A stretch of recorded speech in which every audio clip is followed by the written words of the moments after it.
it's me, right? I'm the main thing of everything that's happening is me. It's nothing else. Brought about 3,500 units across 7 states down here in the Southeast. If you have a goal and you haven't done something, it's because the goal is too scary for you. Now you have the confidence to take another step. But all of those are learning lessons that you can use to your advantage. And then let's get into having an awesome conversation, man.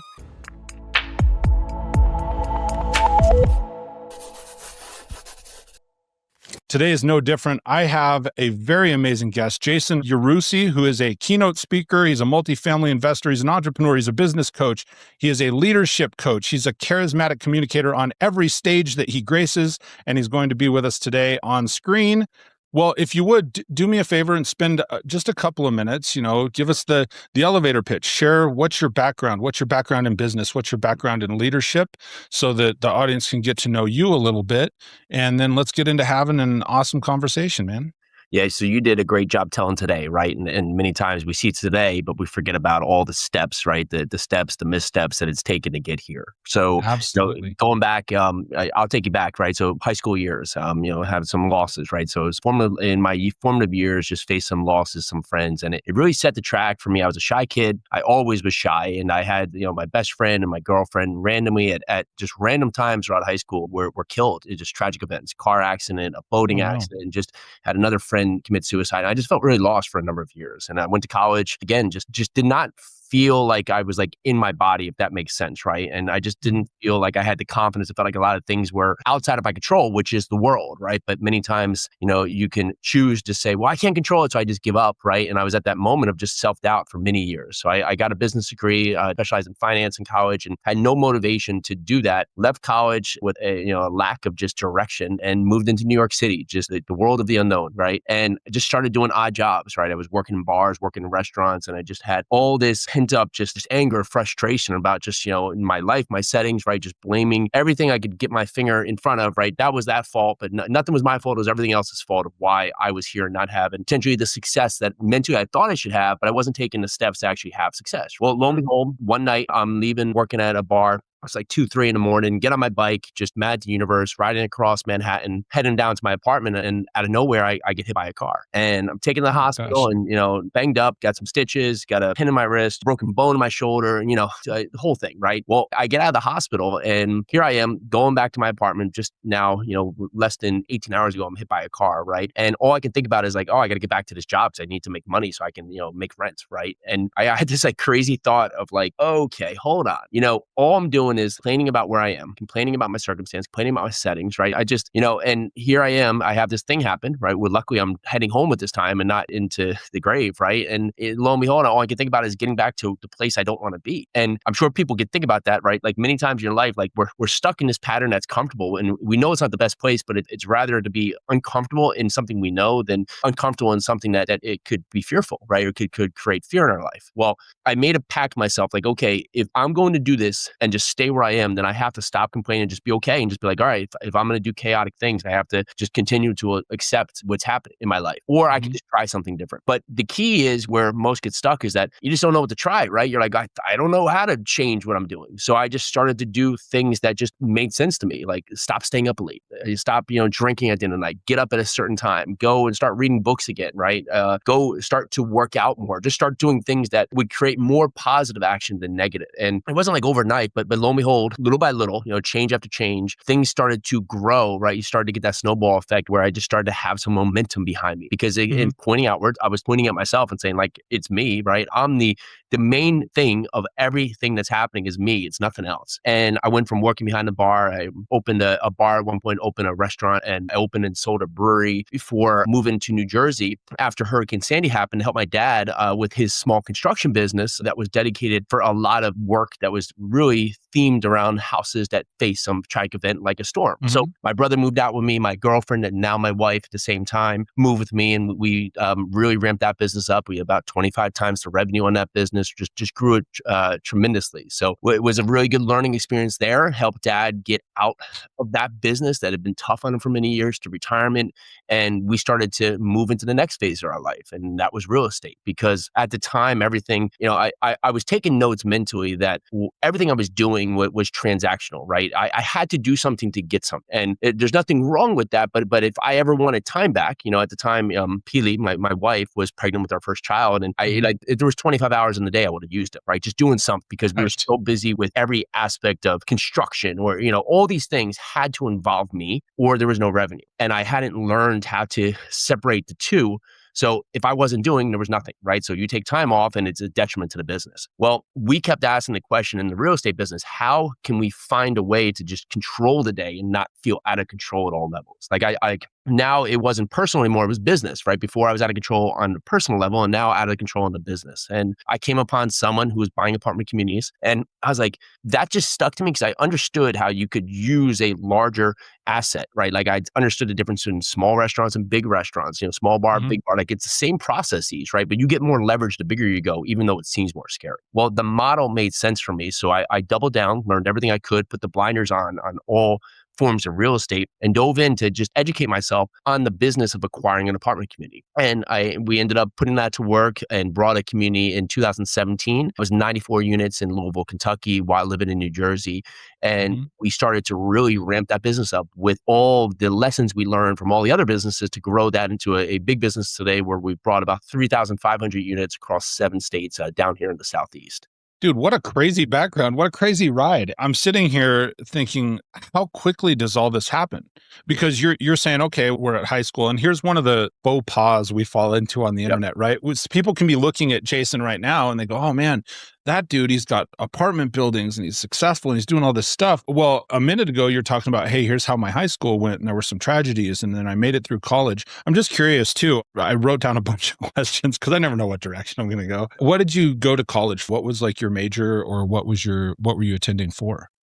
So I did get a business degree, I got with a finance specialty, right? And so I got and when I went to college, I mean, like randomly, like I did well in sports. So I got recruited to go play football. I didn't even know. I was like, somebody came to recruit me, and I was so lost. I just like, well, yeah, I'll go to that school. I didn't even know what state it was in. It was in Pennsylvania, and I was in New Jersey. I was like, yeah, whatever, I'll go there. Right. So I got there, and I picked my major on a point where it was like coming up at the end of the sophomore year. It was like, you got to pick a major. And I had a girlfriend at the time, and her mom was like, you're good with numbers. Why don't you do business? Like, I think just trying to like get me to proactively just do something. It out there, right? Yeah. I was like, okay, that's what it is. Right. So you could see I was really making these dialed in, dedicated decisions. Right.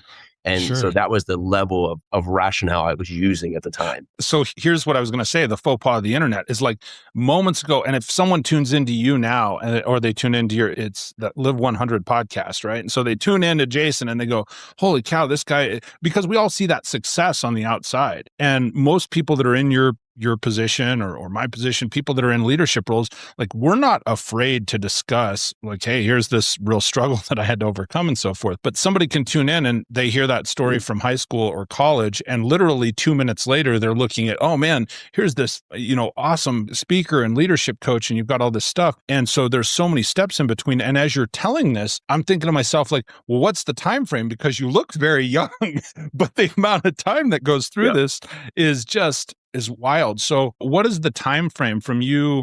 And then what's crazy is, was that the sole catalyst to get you to move? Was you got hit on the way home and you said, that's the time you can pinpoint that? Or was there somebody else that was speaking into you at that time? No one's speaking into me, right? Again, like I've carried that, like I'll go out and I'll speak a lot, but my preference is there's introvert and extrovert. Like I can act as an introvert being an introvert, right? Act as an extrovert being an introvert, where my wife is exactly opposite, right? She's got a family, the Hawaiian family that's massive, right? She's got more aunts and uncles than you probably half the island is her family, right? So she gets her energy from that, where me, I'm the opposite side. So, and to double down, it made it even harder for me to communicate when I was just angry at the world and feeling like I wasn't adding up, right? And many times when you're doing that, you close off, right? You close off. And it can be helpful, because if you're in the right mind, it can be helpful because you can close off and do work on yourself, right? And not be so set up looking at everybody else's successes or wherever there are.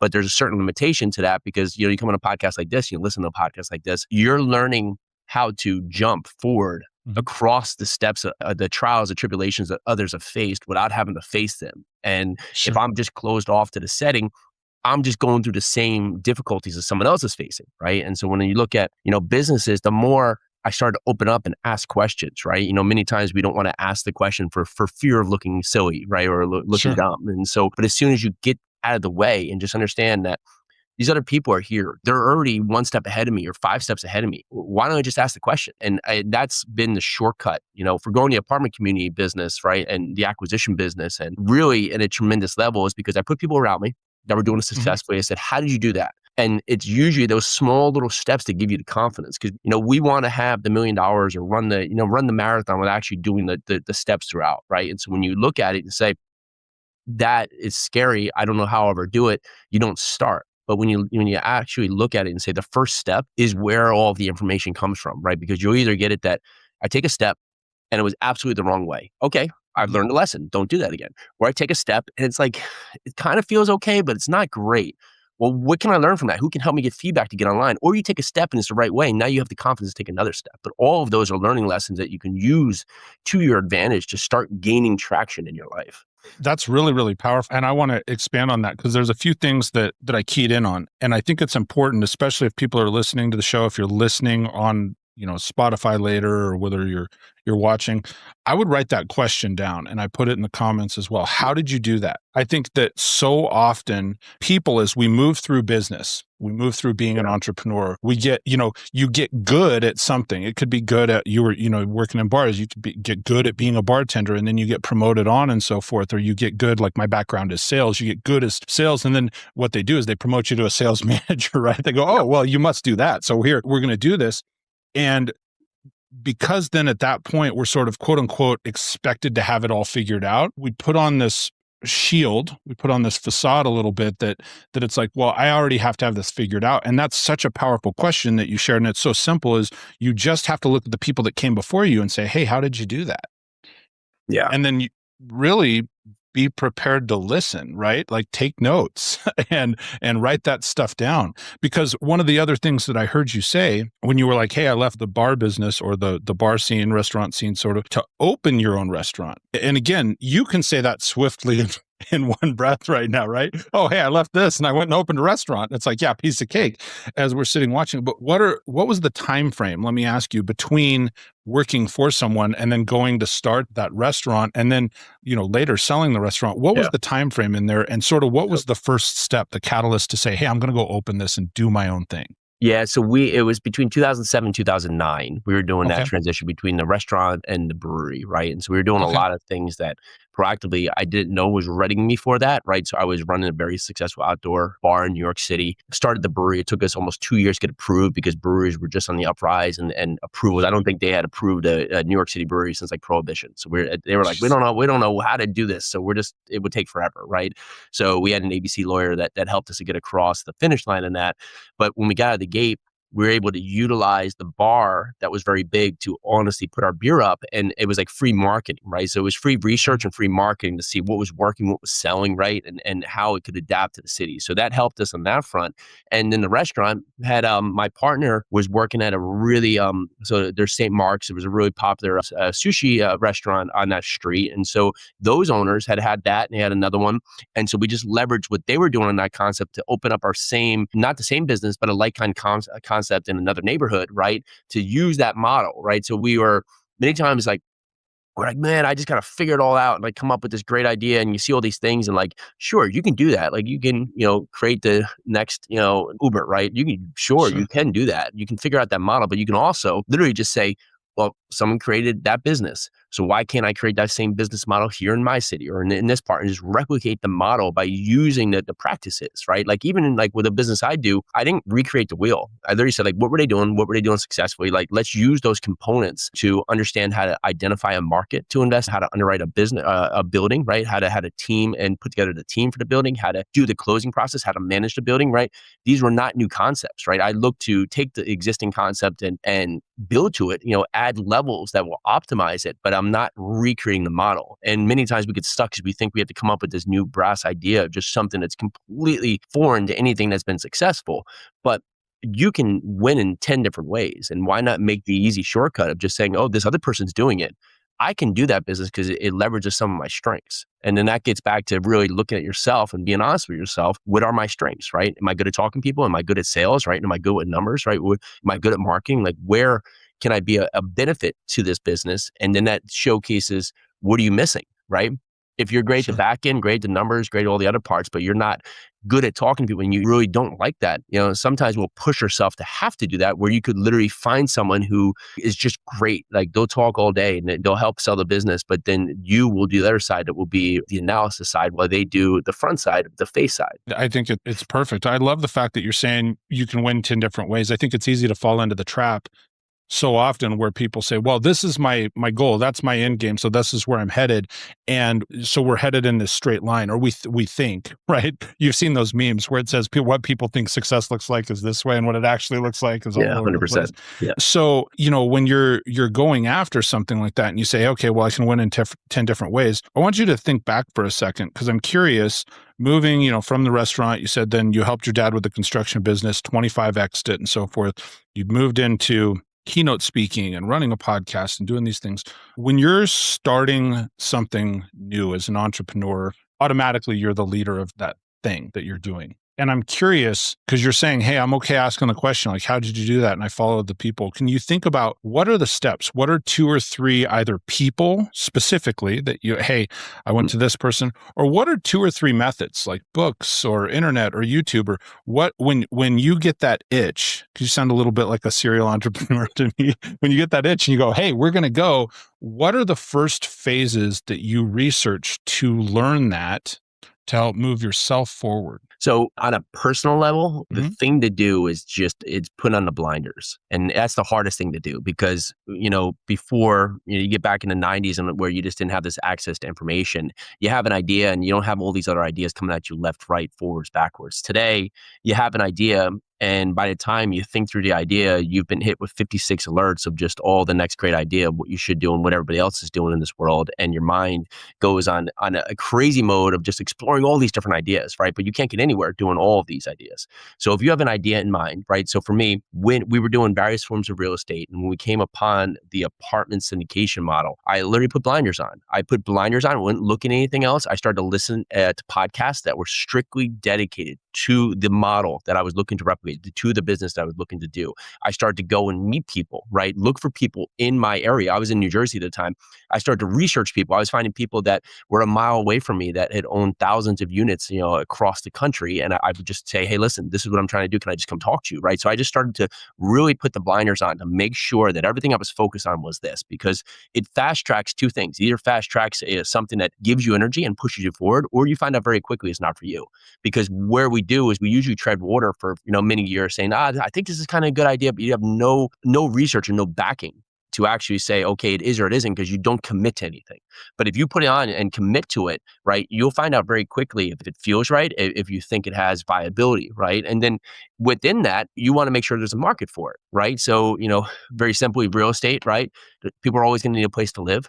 We haven't, Sure. this decade, we need 16.5 million units built. We're on pace to do 11 million. So that serves that we're not going to meet the need for housing, right? No surprise. It's very costly to build, supply chain, labor, all these things shortcutting us, right? Okay, so that's another reason why buying an existing building would make sense. And could I build one? Sure, but it's more risky and it's longer to get there. But if I can buy a building, well, that building that I focus on is for workforce housing, right? So a building it's built for the everyday man, right? The everyday person. And that's the biggest thing in need, because when they're building something, they're building new. Okay, so there's a market there. Well, now I can look at my city, right? Is my city flourishing? And is there a lot of jobs coming here? Is there path to progress, right? Are there people moving here every day? Or is it the onset? There's one employer, right? It's not really much happening right here. It looks, well, then that might not be the city, right? And so you can start going down these ways to just identify the path, learning about the path, and then back in, make sure there's a customer base, right? In my faction, like a tenant base, right? But in anything, like a customer base that can serve my product, and I can serve the customer base because there's enough people there to really suit what I'm trying to do. Sorry, I got to pull me back on screen. I was taking notes again. You're great. No, I love it, man. So the first couple things that I heard you say, and this is some of the stuff that I wrote down, I think it's really valuable. And for folks listening to the podcast, write this down, put on the blinders. We get so many distractions. And it's interesting that you said that, because you said, hey, once I've got this idea, heaven forbid you search for one item on the internet, because you said you get 54 different notifications, right? You're getting marketed to, you're getting remarketed to. I mean, also that's my background. So Yeah. I don't Yeah. hate that. You know it, right? Yep. I don't Yeah. hate that. Yeah. At the same time, I think there's so much value, because like you're saying, like, hey, when I was coming up in business, 80s, 90s, you got an idea and you had to be so deliberate and focused on what is that idea. Okay, maybe I got to go to the library or look it up you might appreciate this, in my Encyclopedia Britannica, so that I could Yep. research it somewhere, right? And then Google was just coming online, where in the early 2000s, so you could start to move and do some of these things more efficiently. Well, now there's all of this, call it information bloat. You say, hey, I've got this idea, and then there's 50 ways to accomplish that idea. So I think that number one, where you said put on the blinders, is really, really valuable. I have a good friend of mine. His name's James Ziegler, and Jim Ziegler. And he says, beware of distractions disguised as opportunities. I like it. And I think it's a really powerful statement. That's what came to mind when you were talking about that. Is it's like, gosh, that's so true right now, because it's so easy to be like, oh yeah, that's a good idea, and that's a good idea, and that's a good idea, but what's the original thing? And do those complement that? And then secondly, I think it's really powerful, and people need to look at this, is like, what's the market?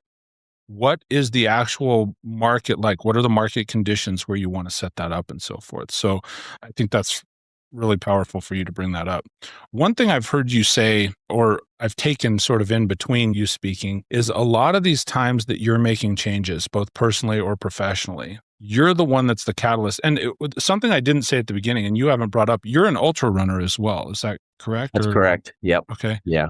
I've been running it this year, but each year since 2018, I've run various marathons, ultra marathons. So what does that entail? Can you, I know we're just, and listen, just roll with me. This is how my brain works. I'm like, oh, hey, by the way, this came up. Let's go over here. So can you expand on that for some people that may not be familiar with ultra running? They may be, but what does that look like for you? So a marathon is 26.2 miles, and anything longer than marathon distance would be considered an ultra marathon, right? So you might get into something of a 30 mile or a 50 mile. I've run 100-mile races, right? And those are long distance races that are themed ultra marathons, right? And so for me, running gave me a different perspective, because it's a good time to think. Because if you break up and you take an hour, right, with various businesses, you just have all kinds of emails, all kinds of things, and you're just in that pace all the time, where you're just like constantly like on alert. It's hard for you to have your own clear mind to get the best thoughts in, right? And so I find that very little, right? I was talking with the team the other day, like we have managers in many states that will manage properties. Or out of my office, we manage maybe 600 units, right? And they're reacting very quickly, which is fantastic, but they're treating everything as if it's an emergency. And that sometimes sets you up for failure, because you're setting everything up as if it's level 10, right? It's code red, when in fact, 99% of everything happening is not an emergency, right? And so you have to put it through the right process to allow it to go through the channels, so you don't break the channels. Because as you grow, if you have a broken system, as you grow, right? Well, the system does not get better. You don't fix it when you get to a new level, right? It just magnifies how broken the system is. And the same thing goes with running, right?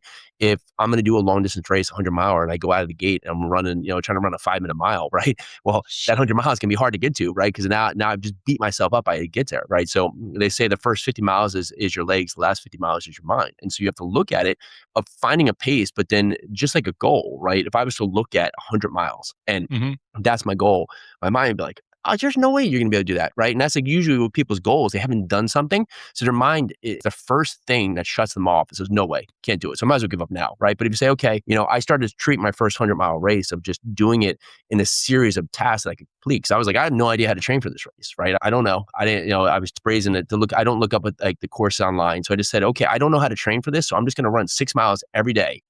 Cold, 100 degrees, my ear hurts, my knee sore, doesn't matter. I'm just going to do that every morning, no matter what, in the dark. And I did that. So when I came out to the race, I didn't know how to run 100 miles. Like some days I would run longer races and longer runs, but typically I got to the race. I was like, okay, let's just run 6 miles to the first aid station and we'll just see what happens, right? So I did that. Let me just run another 6 miles to the next, drink station. Okay. Let me run another 5 miles to the next one, and I'll do that. Okay. Now it might be, let me run 1,000 feet, or let me just run to that bridge, or let me just run through that tunnel. Because what I found is that your mind's always going to tell you to stop when something gets hard. It's your first reaction, basically trying to keep you safe, right? And what I find is that if you could just do one more step and just say, okay, I understand that's trying to tell me to do this, but let me just run to this next point. Let me just run to the bridge. And if my mind's still telling me to do that, maybe I can think it through then and choose if I want to quit. Or let me just get there and I'll do the next one and then the next one and then run another 100 feet. Or let me just run up the hill and let me just run down to the bridge and let me just run to that next drink station. And lo and behold, I just did 100 miles in the form of 6-mile races because I learned in my mind to accomplish that in 6-mile races. So I got to the end of 100 miles after a series of completing actions that I could control. And when you look at your goals like that, because right now, if you have a goal and you haven't done something, it's because the goal is too scary for you. But if you break that down into the first step, you can simply take the first step because we treat the first step as if, okay, well, all I got to do to get going is step out of this 10-story building and just hope for a parachute, right? Or you can just say, all I'm doing is stepping off the curb. I'm just taking one step. I'm not jumping into this whole new business thing, right? I'm just taking that first step. And when you do, you take that first step, you learn the next step, right? You learn the next step, whether it's forward, backward, left, right, up, down, but you learn something, right? And then what you do with that is you get more confidence and you start to build the momentum, right? These small things start to create this ripple effect because by the time you get to the goal, like you said, we treat these goals, we have to have it all figured out. Well, the goal is not the stopping point. We get so stuck in our mind that, like, honestly, like if, when I lose 30 pounds, then life's going to be perfect, right? Or I make $1 million, then life's going to be perfect. What you forget is then there's the day after that.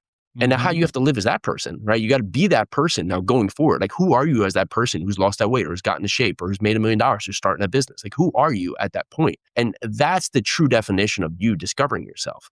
But how you find that is that you start taking these steps to build yourself into the goal, because by the time you get to the goal, you're already grown past the goal. And then the goal doesn't become this magical moment that you think is going to solve everything. I don't even know how to respond to all that. I love that. I love the whole, just your whole candor, the whole presentation and everything you're talking about there. And as I'm thinking about it, I did write down a couple of questions, which I want to get to in a minute, but I want to focus on the ultra marathons and the race portion for a second. So do you run them differently now than when you started? What did you learn that you said, hey, I'm going to change this? So I'll tell you, the first one I did was a 50-miler up in Ithaca, New York, which is a ton of mountains. And again, like we go to the part of not looking at the races, right? I was like, okay, two things I'm going to do is I'm really strong on the uphill and I just have to keep my feet dry. And if I do that, I think I'll have a great race. Well, 3rd mile in, it's the Ithaca Mountains. It was too steep to run up the uphills. I'm like, okay, well, I guess got to change on that one. And then the 4th mile in, they discovered that you cross this river 4 times. And I was like, okay, Wow. New rules, no rules, right? And so many times in life, we want to have everything perfect with the laid down step with, almost like you ever, bowl and you have the bumpers on. You're like, okay, I just want to bowl and have the bumpers on, right, in my life. But that's not how life is, right? Life has a series of things that are going to come out of nowhere. And it's your ability to control your reaction to them that sets the stage for you to be able to continue to break through. Because when you look at that, you say, oh, problem. Or you say, oh, okay, I want to be successful in business. Well, that's the key, right? All these people doing great things, they've provided a solution to something that provided angst or a problem to somebody else. And when you can look at every problem differently and you start saying, well, the problem is providing me with a new solution. So I've learned many times in running. I'm like, okay, well, I'm running and all of a sudden, like, my hip's hurting. Okay, well, man, what did I do to my hips hurting? And when I'm looking at it, it must be just me, like it must be my hip hurting. But then I start looking at it, I'm like, well, I've been running on the road crowns, right? I've been running on the right side where I've been running on this pitch the whole time, where I'm pitching where my left leg is higher than my right leg. And so it's making my hip hurt. So when you stop getting away and just looking dedicated, like, I got to get my hip hurting. Well, what's the solution to my problem? Okay, I got to switch sides and start running on the other side of the road, right? And you could treat that like anything. Like, you have to adapt to the circumstances that come up instead of just staying in front of it and just saying, well, I guess it's just the problem. I guess I just have to deal with it, right? Because our key to being an entrepreneur, someone that provides value, is that you see a problem, and if you sit with it long enough, there's a way to go through it or around it, right? Or you can just say, well, I guess it's what it is, right? And when you do that, well, then someone else is going to solve it. But if you want to have value, right, and you look at these races, no matter how much you train for a race, like it always changes. Like I had one where I ran 75 miles, is perfect, right? All great, all time. And then there was like a mile at the 75 where I stopped. I saw my wife and she's like, hey, do you want to like change your clothes? I'm like, no, I'm good. I just got this last part. Well, at that point, the sun had just gone down. I wasn't paying attention to it. And I'd been insulated by all these trees, right? And so all of a sudden now I'm into this wide open space where it's now the sun's gone down, wide open space, the wind's whipping through me. And, I probably had burned like 16,000 calories by that time. And my body had just frozen. And I was like, okay, well, what's my solution here? And my solution was I could stop, or I could just look at the points and just trying to adapt. So I change my code up and just keep going to that next aid station, right? So you start Sure. focusing on the next point. And those are things you're going to face, right? You might think that everything's perfect. And that's why like ultra marathon's fun is like you're in this whole range of emotions. Like one moment you're absolutely fine. The next moment, like you feel like the world's going to fall down on you. And then all of a sudden you're fine again, right? Because you just find a way to break through it. And if you can do that in your life, understanding that, I like to treat problems as we'll call them 5-year problems, right? If something I'm dealing with right now, I'm not going to remember in 5 years, then why am I giving it so much energy to solve and move on, right? If something that's going to be, oh man, like I might really think about this in 5 years, well, then I better put my full attention into it right now because we treat like everything, like I was talking with my team earlier, as a level 10 problem when in fact are not. Most things in the world are just part of the day. No, I love that. And I've heard something similar. They said, look, if it's not going to affect you in 5 years, don't pay it 5 minutes now. Yeah, fair enough. That's great. That's the sort of thought. So here's a couple things. And I know I always get so deep into the show. I'm just sitting here listening. So a couple things that I picked out of that as Jason's talking, he's talking about these, because I think there's so much that parallels sports and athletics to business. There's a lot that parallels, and a few things that I picked out. And you were talking about, and I don't remember if it was the 75-mile race, but one of the races you said Ithaca, New York, there's all these mountains. As entrepreneurs, as business people, as leaders, we get this plan and we get it all laid out, just like you would for those ultra marathons. You get the plan and you say, well, here's going to be the approach, and this is what I'm going afterwards. One of the key things that you brought up there, is you have to adapt. You have to love the solution more than you love the plan. You have to love the goal more than you loved the tactics getting ready for it. And I think that's such a powerful statement that you can pull out of that, because it does. And you expanded on this. Like that applies to everything. It applies to business. It applies to leadership. It applies to life, parenting, right? If you think there's a plan for parenting, just get out of your head right now, because there's not. Both of us, we were talking before the show, both of us have 3 kids. I'm a few years out in front, and I can tell you that it'll work out. When there's parents like us, it'll all work out. Whatever, and for anybody listening, whatever you're going through with your kids right now, just stay right there with them. What they need, they need a parent. They need their parent involved. They need your attentiveness, and you're further ahead of your path, the path than your kids are. So stay in there. So total side note. I told you we go down these paths.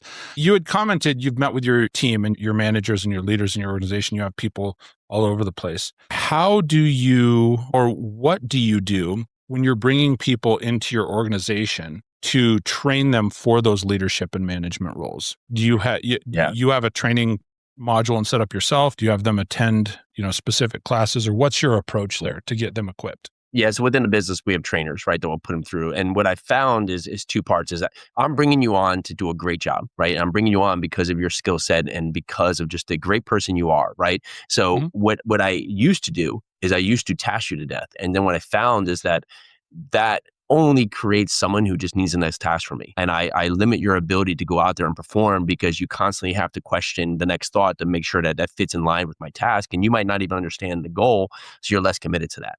And so now I've empowered people to say, okay, here's the vision, here's the goal, here's the framework we've used before, but I welcome all information and thought and practices for this position to be improved, right? And to take the goal. And here's where we're going, and here's why we want to go here. And what I found is that giving people that, it puts them in a position that they can take ownership, right? Instead of just saying, oh, well, I guess I have to do task 1. I don't know why I don't even know what, task 1 is, just go dig this hole, right? I don't know why I'm digging a hole, right? Then on that fact, like, okay, I don't know if the hole's deep enough. Let me go ask. Well, no, you have to go, keep digging, right? And if I don't know what I'm digging for, then ultimately I'm not committed to it, because I don't really have a code, but I could find a bigger way. Well, there's a machine right there. Why don't you just use the machine? Oh, we could use the machine, but no one ever asked me about that, right? So when you do that in life or any part, right? If you do that in terms of saying like the marketing strategies that we have to find tenants, or the way that we go, source customers for our HVAC business. If I look at that and I say, well, just do it this way because this is what we've always done. Well, I'm not going to see my results change. I'm not going to give feedback on what's working and what's not working. But when I put great people that I'm bringing onto my team in a great role, and I say, here's where we're trying to go and here's why we're trying to get it, I find that I get the performance level that I always was looking for before, because I'm not stopping them, right? Where I used to be the bottleneck, and now there is no bottleneck, because they have the ability to go out there and push forward with free reins, with the point of having checkpoints of where they need to be. And I think oftentimes leaders, especially entrepreneurs, right? Those type A personalities, entrepreneurs, leaders, it is easy to fall into be like, well, I got to be the checkpoint. Yeah. And I think it's valuable to say, don't be the checkpoint. Let your people do this. One of the things you've brought up several times is, hey, we have good trainers, we have good people. When you're bringing somebody on from a leadership standpoint, because I'd like for other people to know and understand this. I think so often we hear people in business say that, well, I've got really good people, or I've got, managed to groom really good people in the business. And if somebody's tuned into the show and they're a leader or a manager and they're saying, okay, well, that's all well and good, but how do I find good people? Yeah. Can you give me like 4 or 5 traits that are specific that, hey, if I'm talking to somebody or I'm interviewing them for a role to bring them on board, either as a staff member or a key leader in the company, what are some traits that you specifically look for? Yeah. I mean, humbleness, right? Understanding, we'll say lack of constant rejection, right? There's constant a reason why something hasn't happened. Looking for people that have faced adversity before and ask them how they have handled adversity. Skill set can matter, but drive and ambition is a big thing, right? If they have a reason for why they want to get somewhere and they're not just looking for a paycheck every week, you'll find you can sculpt those. Where on the other point, if you have someone who may have all the experience in the world on paper, but it lack that drive and ambition, where really you'll have a harder time because you're going to face resistance, right? I always, in construction business, I always laugh because I had people come up to me and like, well, we've done it, I've been doing this for 20 years. And I'm like, okay, well, guess you've been doing it wrong for 20 years, right? And it's just like, the time in doesn't That's a matter hit to in the this ego. world.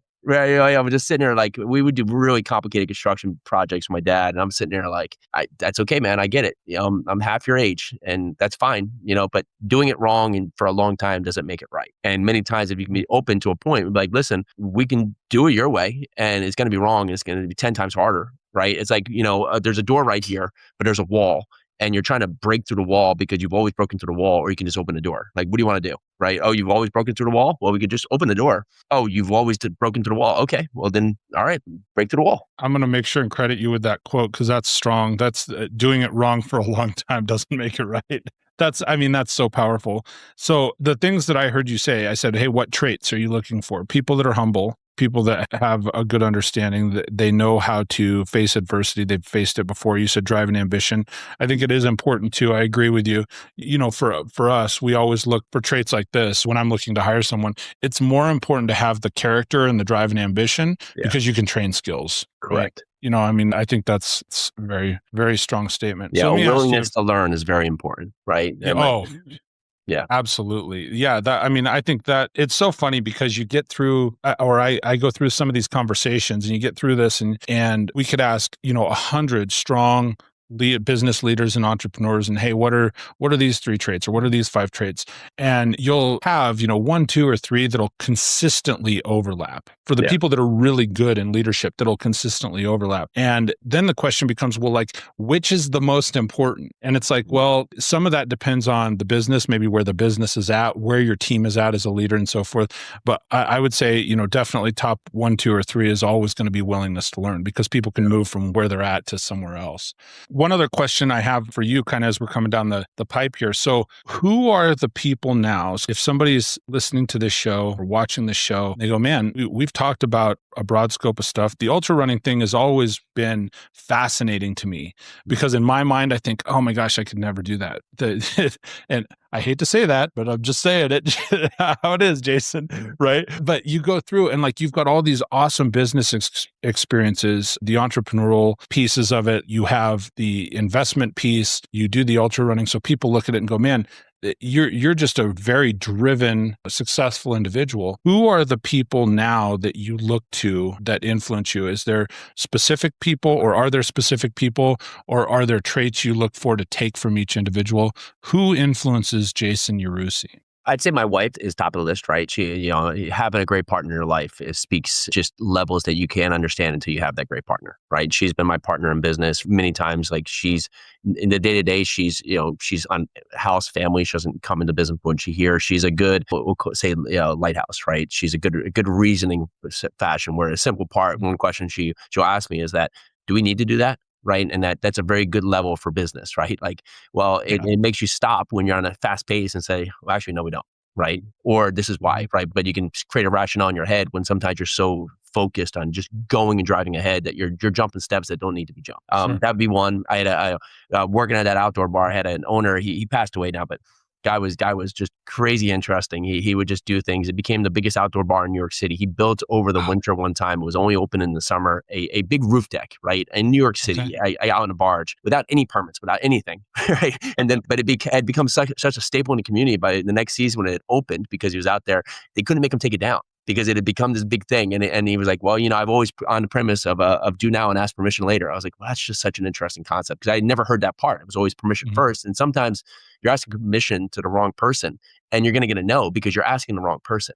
When in fact, sometimes you do, because it sets up the stage of you actually need permission or not, right? I'm not saying, break laws or break rules or do all these parts, but we create so many barriers in our mind of why we need to ask so many people, when in fact, we're not actually the right people, anything that's going to help us forward. I love it, man. And I absolutely agree with you. When, I often, when I have people ask, who are influencers, and certainly I have authors that I look to and many people that have mentored me along the way, but I think you said something very, very powerful. Having that partner that's the lighthouse, that can, and it can be a bruise to the ego sometimes, because like you're saying, she'll look at you and go, do we really need to do that?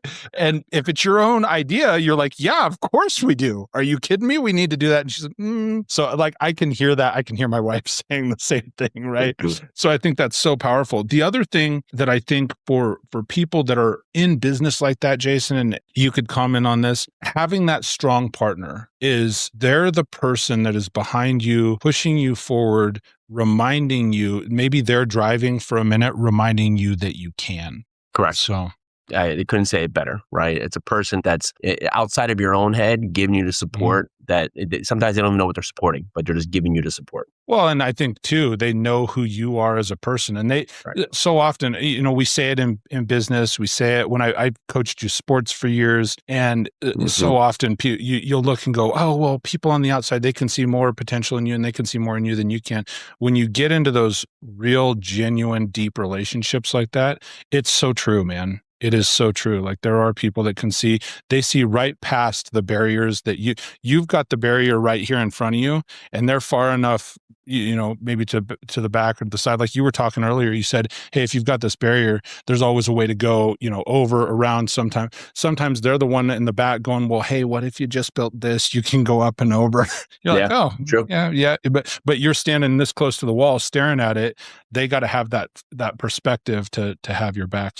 So any final thoughts that you might have to take us out for the Leadership Toolkit today, Jason? No, I just think it's been a great talk track, right? I would go back and listen to some great questions. Like even that part, some of the most powerful things are questions, right? If you go back and listen to Mike's questions throughout, like that sets the stage, right? Because many times we want the answer, but if you can come up with a great question, that gets you the answer. And I've been stuck many times when I've wanted an answer and I've realized that the answer was stuck because I didn't know the right question to ask. And so of course I'm not getting the right answer, right? If I'm not asking the right question, well, shocking, I am not going to get the right answer. But when I learn how to craft the question correctly, targeted to what I'm trying to figure out, lo and behold, what happens? Well, I get an answer magically. Thank you for the compliment. A very powerful insight as well. Thank you for the compliment. I really have enjoyed this conversation.